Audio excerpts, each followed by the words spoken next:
Jerusalén, año 33. Tras la partida de El enviado, el mundo pensó que el silencio ganaría la batalla. Sus seguidores eran pocos, hombres sencillos enfrentándose al imperio más grande de la historia. Pero lo que el mundo no sabía es que la semilla ya estaba plantada, y ninguna fuerza terrenal podría detener su crecimiento. Pronto, aquel grupo que antes temblaba de miedo experimentó una transformación asombrosa. Pedro, Andrés, Santiago. Cada uno de ellos se convirtió en un faro. Se repartieron por el mundo como chispas en un campo seco. Tomás llevó el mensaje a las lejanas tierras de la India. Mateo cruzó desiertos hacia África, y el mensaje comenzó a unir a los pueblos bajo una sola idea. El amor es más fuerte que la muerte. El escenario mundial era un tablero complejo, dominado por la Pax Romana. Esta paz impuesta permitía que las ideas, tanto como las mercancías, viajaran a una velocidad sin precedentes. Las calzadas romanas, construidas para las legiones, se convirtieron en las arterias por las que fluía un mensaje revolucionario. Desde los puertos bulliciosos de Antioquía hasta los centros intelectuales de Atenas, los seguidores de El enviado, ahora conocidos como cristianos, comenzaron a formar pequeñas comunidades. Al principio se reunían en secreto, en casas particulares, compartiendo el pan y las enseñanzas que habían recibido. No eran una organización visible, sino una red de afecto y convicción que crecía de manera orgánica, de persona a persona. Sus reuniones no eran ostentosas, pero en ellas ardía una convicción que desafiaba la lógica del poder y la riqueza. Mientras el mensaje se extendía, las estructuras de poder establecidas empezaron a prestar atención. Para el Imperio Romano, cuya estabilidad dependía de la lealtad al César y al panteón de dioses estatales, este nuevo movimiento era desconcertante. Los cristianos hablaban de un solo Dios, un rey cuyo reino no era de este mundo. Esto, para muchos, sonaba a sedición. Las primeras persecuciones no fueron sistemáticas, sino estallidos locales de violencia, a menudo instigados por multitudes que veían a los cristianos como una amenaza a sus tradiciones y a su economía, especialmente a aquellos cuyos negocios dependían de los cultos paganos. Sin embargo, estas pruebas, lejos de aniquilar el movimiento, a menudo lo fortalecían. La valentía de los mártires, su capacidad de enfrentar la muerte con serenidad y esperanza, se convirtió en un testimonio más poderoso que cualquier sermón.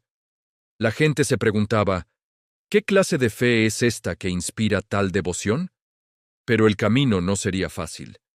El sistema de aquel tiempo intentó apagar la llama. Los grandes líderes de la época no comprendían cómo un mensaje de paz podía ser tan poderoso. Surgieron desafíos inmensos y pruebas de fuego, pero cada obstáculo solo lograba que el mensaje se expandiera con más fuerza. Fue en esos años cuando apareció Pablo, un hombre que llevó la voz de El enviado hasta el corazón mismo de Roma, desafiando toda lógica humana. Pablo de Tarso, antes un perseguidor, se convirtió en el arquitecto intelectual y misionero más influyente del cristianismo primitivo. Su ciudadanía romana le otorgaba una libertad de movimiento única, y su formación como fariseo le permitía debatir con los eruditos judíos y filósofos griegos en sus propios términos. En sus viajes, Pablo no solo predicaba, sino que fundaba comunidades y luego mantenía el contacto a través de cartas, las epístolas. Estos escritos se convirtieron en textos fundacionales, abordando problemas prácticos, disputas teológicas y ofreciendo aliento. Desde Corinto hasta Éfeso, pasando por Filipos y Tesalónica, Pablo tejió una red de iglesias que, aunque diversas, compartían un núcleo de creencias comunes. Él articuló una teología que hacía el mensaje accesible tanto a judíos como a gentiles, rompiendo barreras culturales y religiosas. Su argumento central era audaz. La fe en el enviado era suficiente para la salvación, uniendo a toda la humanidad bajo una nueva alianza de gracia. Su trabajo fue monumental, llevando la conversación sobre el enviado desde las sinagogas de Judea hasta el Areópago de Atenas, y finalmente a la propia capital del imperio. Mientras tanto, en Judea, Las tensiones entre la población judía y el dominio romano alcanzaban un punto de ebullición. Décadas de opresión y resentimiento culminaron en la Gran Revuelta Judía en el año 66. Fue un conflicto brutal y desesperado. Roma respondió con una fuerza abrumadora, enviando a sus mejores legiones bajo el mando del general Tito. Para el año 70, la historia dio un giro profético. Tal como se había anunciado años atrás, las grandes estructuras de piedra de Jerusalén cayeron, recordándonos que lo que es espiritual trasciende a lo que es material. El templo, el centro de la vida religiosa judía durante siglos, fue reducido a escombros. Para los cristianos, este evento catastrófico fue una confirmación de las palabras de El Enviado. El mensaje ya no vivía en un edificio, ahora latía en el corazón de miles de personas. La destrucción del templo marcó una separación definitiva entre el judaísmo tradicional y el naciente movimiento cristiano, que ahora debía forjar su propia identidad, independiente de un lugar físico. Con Jerusalén en ruinas, el centro de gravedad del cristianismo se desplazó definitivamente hacia ciudades como Antioquía, Éfeso y, sobre todo, Roma. El movimiento se volvió cada vez más gentil en su composición. Fue en esta era post-templo que los 4 evangelios, Mateo, Marcos, Lucas y Juan, fueron compilados y comenzaron a circular ampliamente. Cada uno ofrecía una perspectiva única sobre la vida y las enseñanzas de El Enviado, pero juntos formaban un testimonio coherente y poderoso. Estos textos no eran meras biografías, eran proclamaciones de fe diseñadas para instruir, inspirar y fortalecer a las comunidades dispersas. Se convirtieron en el ancla de la tradición cristiana, asegurando que el mensaje original no se perdiera ni se diluyera con el paso del tiempo. Junto con las cartas de Pablo y otros apóstoles, formaron el núcleo de lo que se convertiría en el Nuevo Testamento, la escritura sagrada de una fe global. Al llegar al año 100, la primera generación de testigos estaba terminando su misión.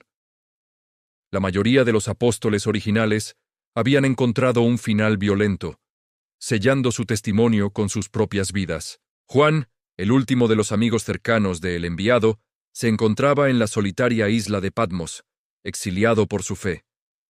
Allí, entre el mar y el cielo, recibió la visión final, una promesa de esperanza que cerraría el primer siglo y abriría la puerta a la eternidad.